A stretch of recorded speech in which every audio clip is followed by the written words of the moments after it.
রাতের বেলা ঘুমাইয়া গেছো, ঘুমের ঘরেও তো কত বান্দার মরণের খবর। ভোরবেলা মা উইঠা ডাক দিয়ে কয়, বাবা ওঠ, ওয়াজ মাহফিলে গেলি, আজকে ফজরের নামাজটা আদায় কর। কোনো আওয়াজ নাই। মা ঢুকিয়া দেখে বাচ্চাটা, সন্তান, পুরা শরীরটা সাদা হয়ে গেল, কাঠের মতো শক্ত। মা একটা চিৎকার দিয়া কয়, তোরা কোথায় আছো? দেখ আমার বাবায় বুঝি দুনিয়াতে আর জিন্দা নাই। একটা চিৎকার দিয়া কয়, তোরা কোথায় আছো? আয় আয়, আমার এখন আব্বু বলিয়া কে ডাকবে? আমার সন্তানের আম্মু ডাকে আমি এত মজা পাইতাম, আজকে আমার সন্তান দুনিয়া থেকে বিদায় হলো, আমারে আম্মু বলে কে ডাক দিবে? ও সন্তান, ওই মা বাবারে হারাইয়া একা একা কিন্তু সাদা কাফনের প্যাকেট হয়ে কবরে যাইবা। আজকে তোমার ডানে বামে বন্ধু বান্ধবের অভাব নাই, কিন্তু চোখ দুইটা বন্ধ করে একটু চিন্তা করো, কেউ তোমার সাথে কবরে যাবে না। আজকে আমি বক্তা মানুষ, কত সম্মান, ভক্তবৃন্দের অভাব নাই।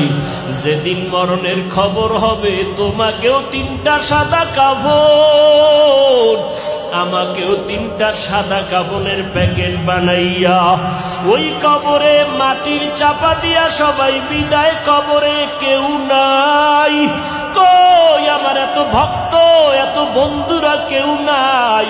এখন আমার কবরে আমি একা হয়ে গেলাম, আমার কবরে এখন অন্ধকার, বাতি নাই, কোনো আলো নাই, বিছানা নাই, আমার ডানে বামে উপরে নিচে মাটি। ওই কবরে এখন আমার সুয়াল জবাব শুরু হয়ে যাবে, দুইজন ফেরেশতা আসিয়া হাজির হয়ে যাবে। আমার মা যতই কান্না করে, কেউ কবরে আর আসবে না, আমার বাবা আমার কবরে যাবে না, আমার বন্ধু আর টেলিফোন করে খবর নিবে না, আমার বাচ্চাগুলো আব্বু আব্বু বলে কাঁদবে আর বলবে, আমার আব্বুরে তোমরা কই নিয়ে যাইতেছ? আমার আব্বু হারা হয়ে গেলে কারে আব্বু বলে ডাকবো, কারে আব্বু বলে ডাকবো রে যুবক? পাও দুইটা যদি আগায় দাও, পায়ে হাত রেখে বলি, আর নামাজ বাদ দিও না রে যুবক, আর দাড়িটা কাইটা আমার নবীরে কাদাইস না রে যুবক। পায়ে হাত রেখে বলি, মাওলার কাছে তওবা করো আর কাঁদো। নবী বলেন, জাহান্নামের কথা শুনিয়া যদি এক ফোঁটা চোখের পানি ছেড়ে মাওলার কাছে মাপ চাইতে পারো, আমার মাওলার কুদরতি অন্তরে জোশ এসে যাবে। সন্তান হাজার অন্যায় করিয়া যদি মাকে বলে, কান্না করে যদি কয়, মা মাফ করিয়া দাও, ওই মা বাবায় সন্তানের চোখের পানি বরদাস্ত করতে পারে না। মা কোলে নিয়ে বলবে, বাবা কাঁদবি না, আমি তোর চোখের পানি বরদাস্ত করতে পারি না। ওই মায়ের মায়ার থেকে কি আমার আল্লাহর মায়া কম? ওরে আমার আল্লাহকে যদি মনের মতো আল্লাহ বলে ডাক দিতে পারো, আর এক ফোঁটা চোখের পানি ছেড়ে যদি ক্ষমা চাইতে পারো, আল্লাহকে যদি বলতে পারো, আল্লাহ শয়তানের ধোকায় পড়ে গুনাহ করে জীবন নাপাক করেছি, আজকে আমারে সবাই বক্তা বলে, মাওলানা বলে, কত সম্মানের চেয়ার আগাইয়া দেয়। আমার বন্ধু বান্ধবেরা জানেন আমি কত বড় গুনাহগার। আমি একা একা গুনার কথা স্মরণ করে দেখলাম, গুনার কারণে আমার হাত নাপাক, আমার চোখ নাপাক, আমার জিহ্বা নাপাক, অন্তর নাপাক। কিন্তু আমার আল্লাহ জানার পরও রাগ করিয়া পানি বন্ধ করেন নাই, বাতাস বন্ধ করেন নাই, আমার খানা বন্ধ করেন নাই। ও আল্লাহ, তোমার কাছে আজকে তওবার নিয়তে রেডি হয়ে গেলাম। আমার মতো যুবক যদি স্কুল কলেজে পড়িয়া দাঁড়িয়ে রাখে, নামাজ পড়ে, আমি আজকে থেকে আর ছাড়ব না। আমার মতো যুবক যদি নামাজ পড়িয়া চাকরি করে, আমি কেন পারব না? ও আল্লাহ, আজকে থেকে তওবা করে নিলাম। ও যুবক, ও বৃদ্ধ বাবাজি, ও পর্দার আড়ালের মা বোনেরা, আল্লাহর কাছে চোখের পানি সারিয়া কান্না করে তওবা করে নাও। আল্লাহর কাছে চোখের পানির বড় দাম। ওরে যাদের চোখে পানি নাই তাদের কপাল বুঝি খারাপ, গুনার কারণে দিলটা পাথর হয়ে গেছে, চোখে পানি আসে না। ডানে বামে তাকায় দেখো কত বান্দার চোখে পানি। দুনিয়ার ঘরে আগুন লাগলে পানি ছাড়া যেমন ঠান্ডা করা যায় না, গুনার কারণে জাহান্নামের আগুন চোখের পানি ছাড়াও ঠান্ডা করা যাবে না। যাদের চোখে পানি নাই কান্নার বাহানা করো, কান্নাওয়ালার কাছে একটু হাত বাড়াইয়া দোয়া নাও। ও কান্নাওয়ালার একটু দোয়া করিও, আমগো কপাল বুঝি খারাপ, গুনার কারণে আল্লাহ বেজার, চোখে পানি নাই। ও যুবক, ওই মা বাবার খেদমত করো, মা বাবার দোয়া নিয়ে চলো, ওলামায়ে কেরামের বিরোধিতা করে বরদোয়া নিও না, নেক আমল করো। আর নামাজ ছাড়বা না, বেপরদায় চলবা না, দাড়ি কাটবা না, আর নবীর সুন্নতের বাহিরে চলবা না।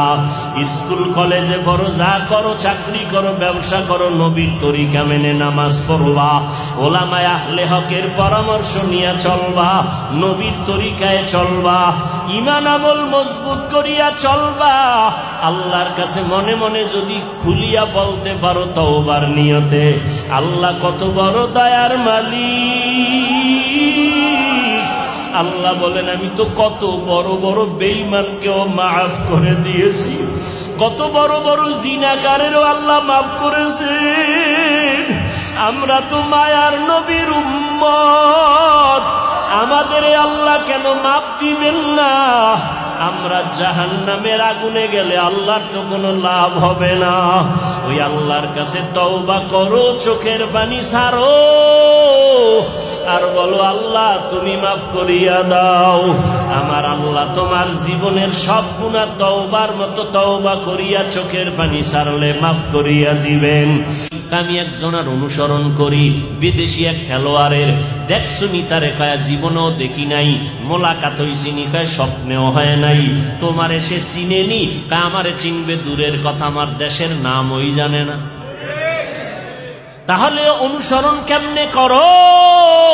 বলে আমরা তার ছবিটা ভিডিওতে দেখা অনুসরণ করি।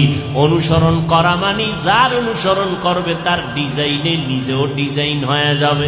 যারা মদিনার নবীর অনুসরণ করবে এরা বলবে না আমি নবীরে ভালোবাসি, তার লেবাস পোশাক আমল আখলাকে বলে দিবে এটা নবীর খাঁটি আশেকার পাগল। কার পাগল? এই কার পাগল? নবীর পাগল। পাগল কই লিখে আবার আর একদিকে নিবেন। হ্যাঁ, আপনাদের এই বঙ্গের শেষ সীমানা গোপালগঞ্জ, ঠিক নি? গোপালগঞ্জের একটা থানা আছে টুঙ্গিপাড়া, আসেনি? টুঙ্গিপাড়া থানায় রাজনৈতিক একজন মহান ব্যক্তি ঘুমায়, যাকে রাজনৈতিক সিরিয়ালে সবাই জিয়ারতে যায়। যায়নি? আর আমি সত্য কথা স্বীকার করতে সমস্যা কি? যায়। কিন্তু তার একটু অদূরেই একজন কুতুবুল আলম ঘুমাচ্ছেন, শামসুল হক ফরিদপুরি রহমাতুল্লাহ আলাইহি। এত বড় একজন কুতুবুল আলম কলকাতা আলিয়ায় গিয়া ইংরেজির উপরে ডিগ্রি নিলেন। লালবাগ মাদ্রাসা, বড়কাটারা মাদ্রাসা, এই বড় বড় মাদ্রাসায় দীর্ঘ জীবন হাদিস পড়াইলেন। এত বড় আল্লাহর ওলি, তিনি এক জায়গায় বয়ান করে লিখেছেন দুনিয়াতে যত মানুষ দেখো সব পাগল। সবাই কেউ টাকার পাগল, কেউ গাড়ির পাগল, কেউ নারীর পাগল, কেউ ক্ষমতার চেয়ারের পাগল। আর যে যেই জিনিসের পাগল সে তারে খুঁজে। নামাজে দাঁড়াইয়াও কয় ক্ষমতা, টাকার পাগল নামাজে দাঁড়াইয়াও কয় টাকা, ঠিক নেই? টাকা। যে যার পাগল সে তারে নিয়ে ভাবে, তারে নিয়ে জিকির আর ফিকির, জিকির আর ফিকির। যে নারীর পাগল 24 ঘন্টা জিকির আর ফিকির। আম্মা জান কয় তোরে এমপির মাইয়া বিয়া করায় দিব সুন্দরী রূপসী। ছেলে কয় না আমি পেতনি